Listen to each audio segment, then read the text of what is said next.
definitely not like this.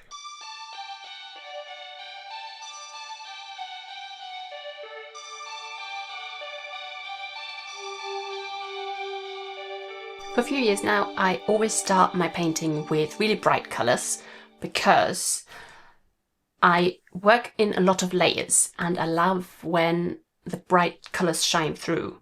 But I always thought my paintings were going to be fairly muted, so then the bright colours obviously really give the paintings that oomph than a just muted colour painting would have. But over the last year or so, probably longer, very slowly, my paintings have gotten much brighter, much more saturated in colour, the finished paintings. So instead of starting with bright colour and then wanting to add muted colours, I thought I'd try the opposite. But before I do it on a big canvas, I'm going to do a little sketch. So I'm going to start with muted colours, kind of shades of brown, things like that, and then add bright colours on top. And when I say bright colours, I most of the time mean saturated, not necessarily light colours.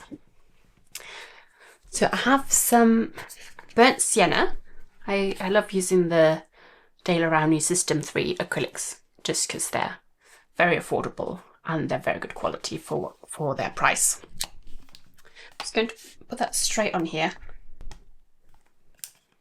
And I've also pre-mixed this colour, which it's also got some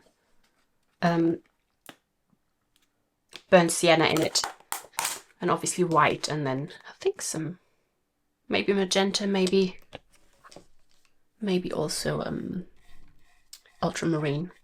Can't quite remember, but it doesn't matter.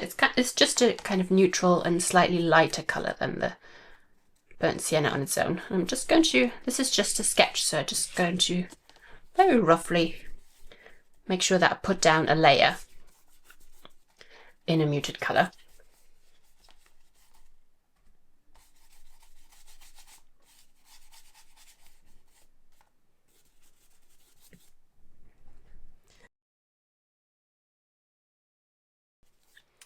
And if I do like the result, then I might try and do that on my big paintings, my large canvases, but we'll see.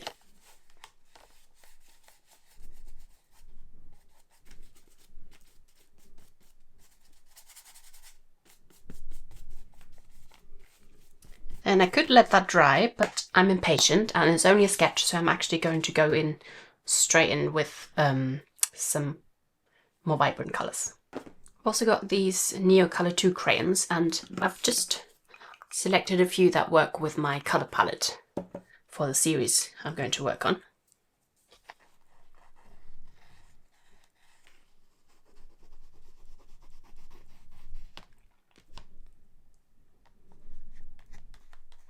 Maybe I do want to let it dry actually.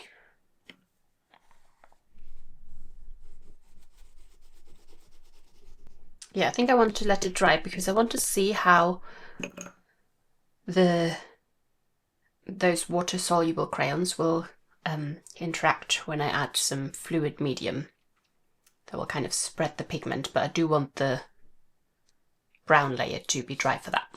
So that's pretty much dry. I'm just going to add a few more of these Neocolor colours.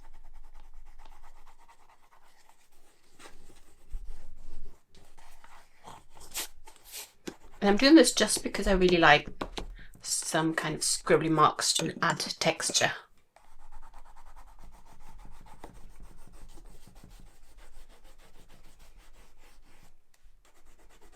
I've been really in love with this kind of colour lately.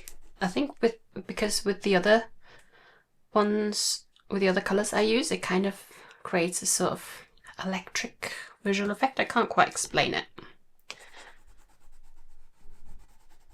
Just almost like a flickering effect.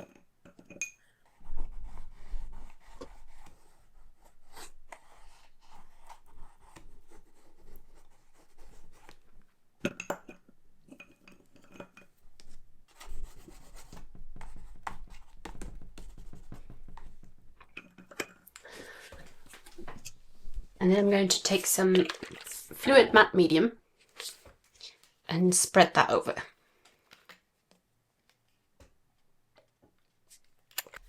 Now we'll just move that pigment from the Neocolors around a little bit. But because they're waxy, you can still see the line quite well.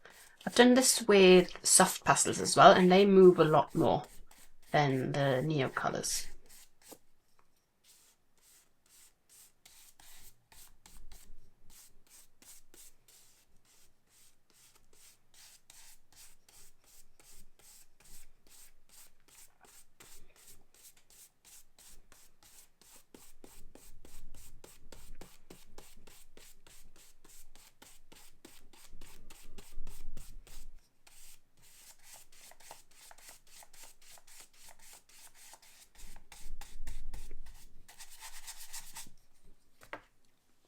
And then let's add some brighter colours. So I'll start with this yellow that I've also pre-mixed.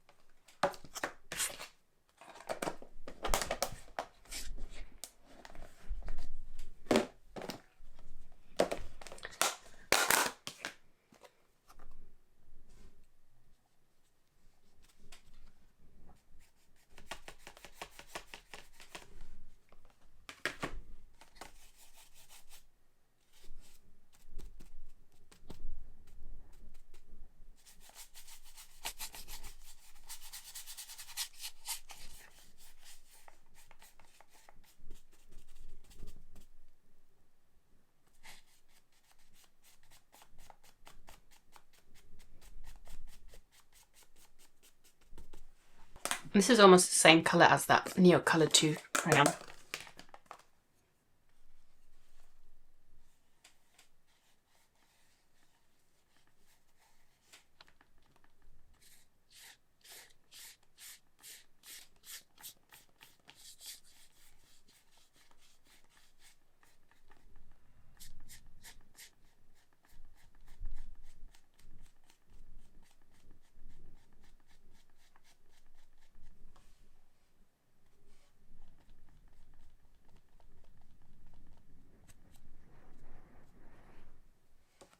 I think I do really like that, how it's got a little bit of that earthy quality underneath, even though I cover most of it up.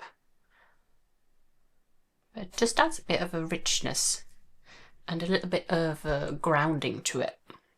I think I'm going to do another one, but I'm going to use a slightly cooler neutral, so maybe with some more blue in it. So I'm going to use the burnt sienna again, but I'm going to add some ultramarine.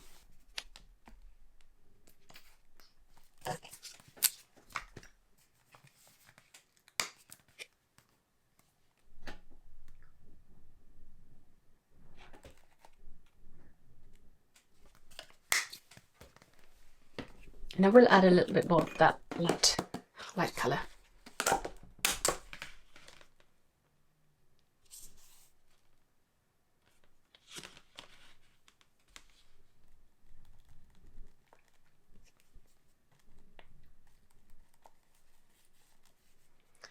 Now that is quite dark.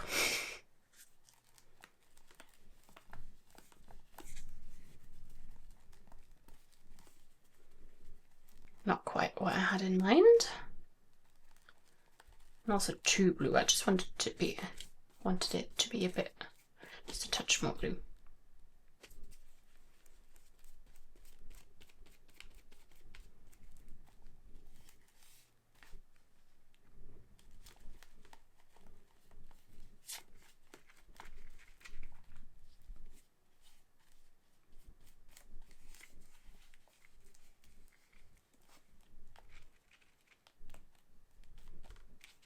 Let's try it anyway, you never know what happens. Now I'm going to do the Neocolor again, because I really enjoyed that. Got a feeling it's sticking together on the other side.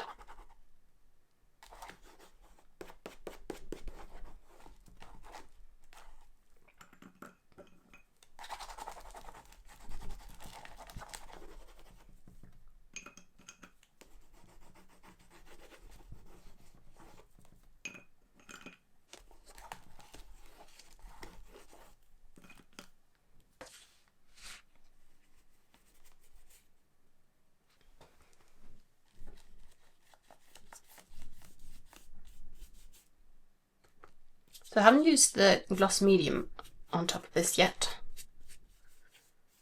I'm just going to see what happens if I just apply the paint. One thing I'm worried about is that if I start with the underpainting, I might lose some of that lightness, and I do want some lightness in my paintings. But I could just leave little gaps like here.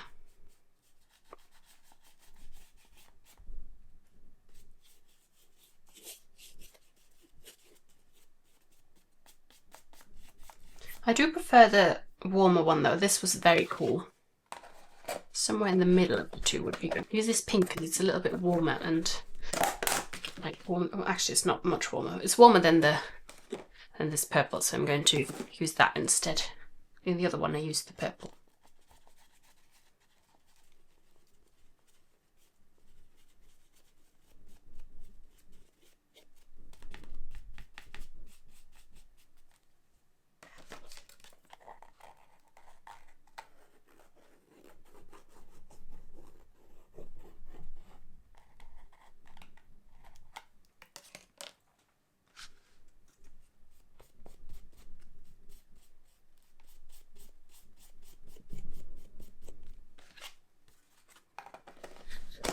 Try and bring some warm on top of this by just adding some more of the burnt sienna on top.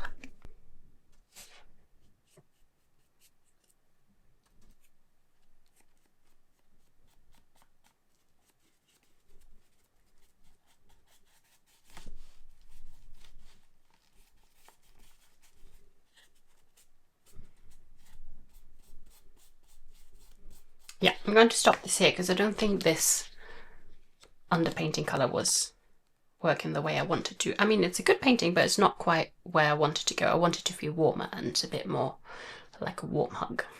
I'll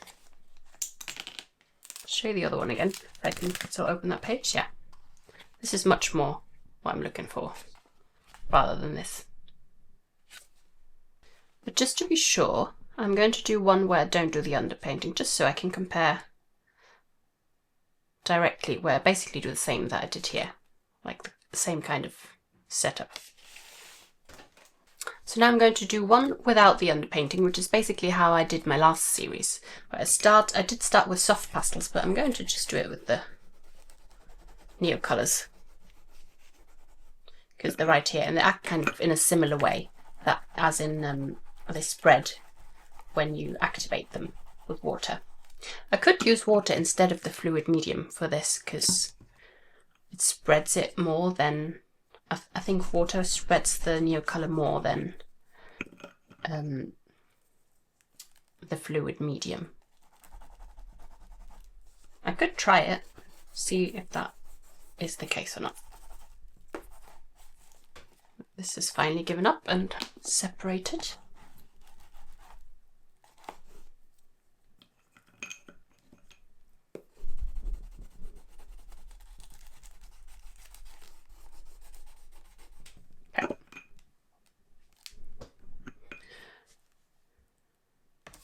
Right, let's do a little bit with the water to test it. That does activate it quite well. And if I use the medium instead,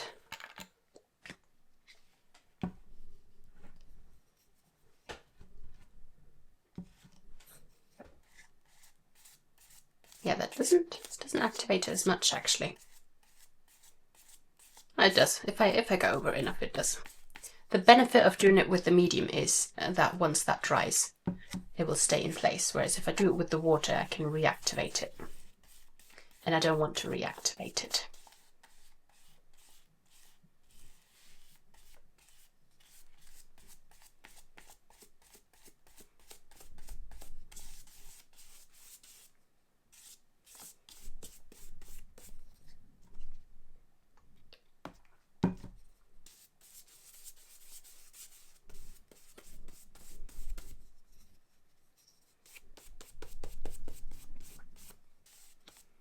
And that is how I got rid of the white canvas before, because when you spread the pigment across the whole canvas like this, then obviously you've got like a very thin layer of colour already, which I do like.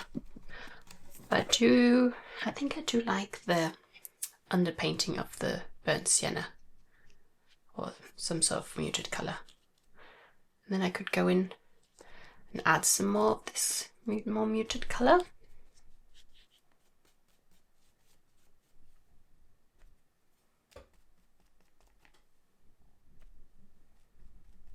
I do still love that vibrancy though.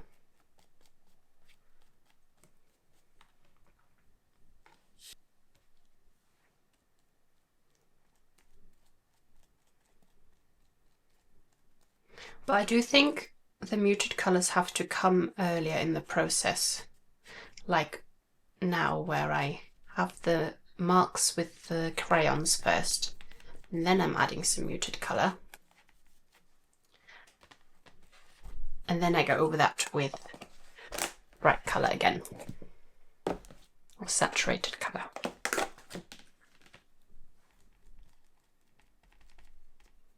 And then I do keep some of that lightness. You see that glow from where the Neocolor, this orange one, has created kind of a transparent layer over the white of the page. I do like that. So maybe I will just do it this way. Yeah, I think this is, I do prefer it this way. It's definitely not like this one. That's now stuck together. So definitely not like this. I could do a couple of canvases where I try this colour first. But I do love that. It might just be the sketch itself, but it just has this vibrancy, that glow from underneath.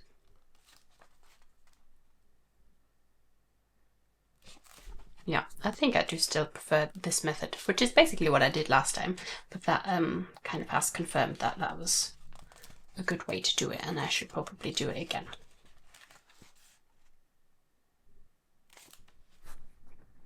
It was actually a really fun exercise, so maybe you can try picking a colour, maybe a muted colour, and doing an underpainting first and then sketching on top of that, and see what different colour underpaintings create, and if there's something you prefer maybe for the rest of your work. If you want to see how I did that canvas, that huge canvas behind me, I'll link the video down below for you. And if you want to go a little bit deeper into colour, I've actually got a little mini course on how to make your own colour palettes, some tips on how to really get the best colours for your painting. And I'll also put a link to that in the description below if you're interested. Until next time, thanks and bye bye.